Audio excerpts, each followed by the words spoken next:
Welcome to another episode of Life Outside the Box. I'm your host, Extra the Director, and I'm here with a very special guest today. This is my man, Mike. Mike, what's going on, brother? What's up, bro? How you doing? I'm good. Glad for you to be on the show, man. Likewise, I'm excited. Yeah, I'm excited too, man. I'm excited. I love, getting different variations of people on this show, on this platform, because everybody has a sneaker story, and I love for everybody to share it. That's what this show is all about. That's what we're here for. Yeah. So tell me a little bit about yourself, and when did you start coming into your own in the sneaker culture?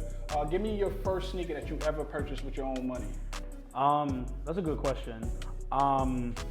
I feel like when I remember getting into the sneaker culture, I was in middle school. So I wouldn't say I bought it with my own money, but my dad, he bought them for me. The first sneaker I can really remember is the Olympic 7s.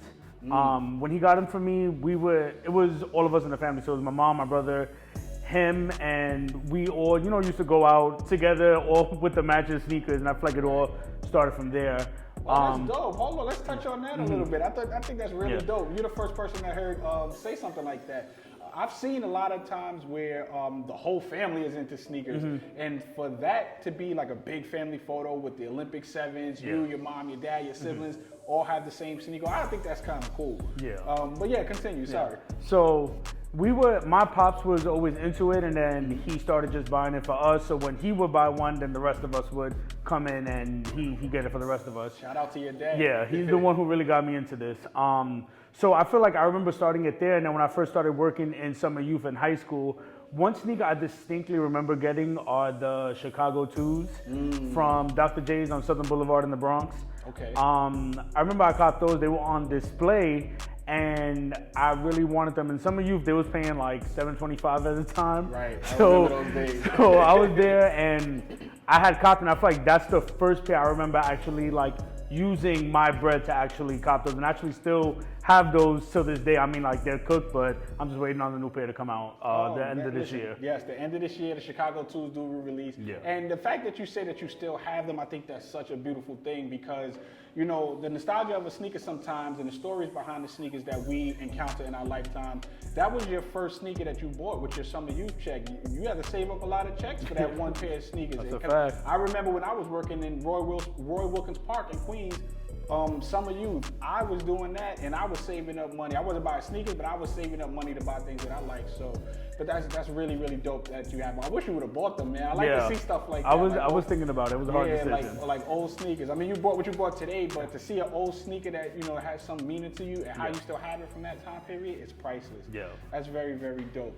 So now let's get into what your favorite sneakers are. Like, do you more so genuinely lean towards Jordan, or are you Nike all around, or do you throw it around Adidas here and Reebok there and stuff like that? I feel like I'm definitely more of a Jordan head. Okay. I think because like my family, like we've always grown up on copping Jordans. It's always been like my go-to to go and get. Even though I do have respect for like Nike, of course. I mean, Nike within Jordan is literally the same thing. Right. But I would definitely say more of my preference goes towards Jordan, just because I feel like it's so nostalgic. Like, I can look at a pair of sneakers that I either wanted or had when I was in middle school and have so much memory and attachment to it. For example, the Citrus 7s that are sitting right now in all Foot Lockers and all these stores right now. I remember when they first came out in 2006, when I really wanted them, and I didn't get a chance to cop them, so I had the opportunity to get them now, and I'm like, okay, even though nobody else likes them or nobody else is like messing with them, it was my opportunity to go ahead and cop. So I would definitely say Jordans is definitely my preference when it comes to like all around, even though I do have like some versatility, but Jordan is definitely like top tier in my collection. Okay, that's really, really dope. I like that you brought the Citrus 7s up, because when I first started working at Finish Line around that time, those were actually the first sneakers that came out that I bought with my check, which was the Citrus 7s and the other 7s that came out with it, which was the white, the gray, and the purple. Oh yeah, the Flint. The Flint, yeah. Those came out as well around that time too. So I remember that so vividly. It brought back so many memories of working at Finish Line and stuff like that. That's really dope. So now let's get into the sneaker that you brought here today. This is, I was talking to you off camera, and like I said, this is my number 2 favorite Jordan of all time.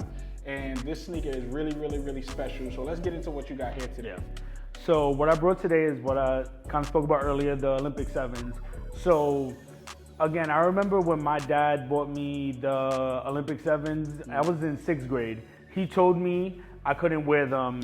He said you can't wear them during recess, you can't wear them in the playground, like that's it. So I remember walking around with these sneakers so strategically. I'm like, damn, like if I get it scuffed, like my dad's gonna check, I'm gonna get in trouble. Yeah. So with those, like that have always been my favorite. So I brought the Olympic 7s. This is the 2012 pair because the 2004 I was a 6.5. I'm definitely not a 6.5 no more. Right. So I brought the Olympic just because it's such a classic colorway. I feel like when you think of 7s, you have to think about the That's Olympic the first 7. thing that pops in your head when you think of a 7 is the Olympic. Yeah, it's iconic. Like you can't go wrong with it. So that's definitely been like one of my favorites. Even though right now they're a little not wearable because they're coming apart a little bit, but it's natural. It brings character to it, and also they haven't officially redropped since 2012. So I haven't had the opportunity to go and get another pair. Jordan Olympic 7s, bring those back. We need those. All right, so let's take a look at the shoe.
So I mean, as you can see, like they're pretty warm, but it's not too bad. No, this is not bad at all. The only thing is like they're separating a little bit at the bottom. I think it's probably on that pair. I know one of them is this one right here. I see him. So they have a little bit of cracking, but I feel like again, like when you get your sneakers, you wear them. So I had these for a minute, and I feel like you can never go wrong with Olympic 7s. You can never go wrong with an Olympic 7, man. These are such a dope sneaker. And for people that don't know, the Olympic 7 was first dropped in 1992. This is what he wore, what Michael Jordan wore with the Dream Team in the Olympics that year. This is such a dope, iconic shoe to put these type of colors together. But it's mostly white you got the nice burgundy-ish, reddish color, the gold accents, the blue accents. It all symbolizes the Dream Team and the American colors and things like that. So this is a very iconic shoe. Give me your best moment in these shoes. I would definitely say like if you wasn't wearing these on July 4th with the Old Navy shirt, you wasn't outside. Just because I feel like when I think about these, I always think about the 4th of July, everybody having them on with the Old Navy, with the Old Navy with the American flag and the year on it. So I feel like when I think about that, I think about those because I just think about like going out to cookouts, going out to barbecues and stuff like that. And it's like you can't go wrong with Olympic 7s. Like you can't go wrong. You could dress it up, dress it down. Like it's just such a clean sneaker. And I feel like you don't see much of like this colorway retro too often in general. Not often at all. So it's like when you see that mix, like you do think of like the Olympics, like that them colors coming together. And I feel like the way that it all comes together is just so good. Even though Olympic 6 is still one of my favorites too. I just feel like that navy, you can't go wrong with navy blue and white. You can't go wrong with navy blue and white. If I had to choose between Olympic 6 and Olympic 7s, it'll definitely be the 7s. Only because sometimes like with the Carmines, for instance, the red is there, it's predominantly red. I think those are fit, but something about the navy blue being predominant on that sneaker kind of throws it off a little bit. So, but I would definitely go 7s over 6s when it comes to Olympics. Although the 6 is my favorite silhouette of Jordan. Yeah. No, I definitely agree. So, let's get your top 5 Jordans of all time. Oh, damn, this is hard. Okay, so I definitely know number 1 are royal blue ones. That's always been like my favorite. Like anyone who follows me on Instagram, I know I talk about that sneaker up, down, and around. I would say those. I just don't want to go the high beast route, but it's like Chicago ones are always like just clean, classic Right. pair. I don't think that's going the hype beast route because you come from the sneaker culture. You understood what that sneaker Yeah, really meant. So exactly. don't think it's from a hype beast route. I trust me, I understand why you chose Yeah, that shoe. and no, and I feel like it's like I feel like before like ones really started coming out. I remember 2013 when the Breads dropped and the Royals dropped. Like they were literally impossible to get before, and then it's like when they came out, then it was so nostalgic for the people who wanted them during that time.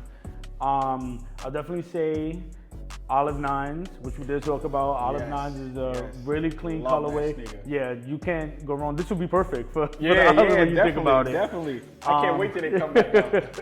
Olive Nines. I feel like I'm not even going in a particular order. You got two more. Two more.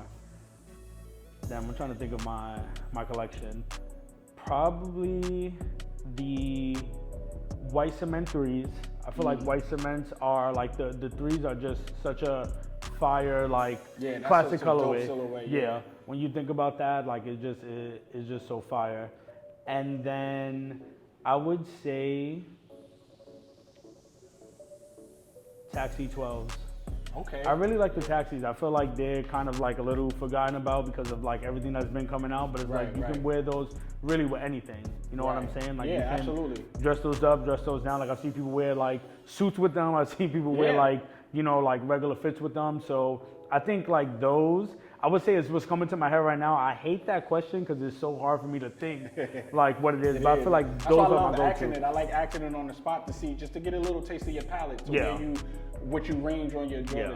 Jordans. With the Taxi 12s, I love the Taxi 12s, and it's crazy because the playoffs are the reverse color of them, and I don't really like that. Really? No, I don't really like that Damn. with the predominantly black on top and the white on the bottom. I don't know what it is, but the Taxis, Yeah. definitely a good I shoe. think my only thing about the playoffs, because I love the playoffs too, but the thing is like I feel like the bottom it starts to yellow because of the white. Yeah. And even though I don't really care about like yellowing, I think it being able to be black on the bottom is just easier to clean. Because like the white, like the white part you can easily just like wipe off. And stuff Right, like that. right, Yeah. exactly.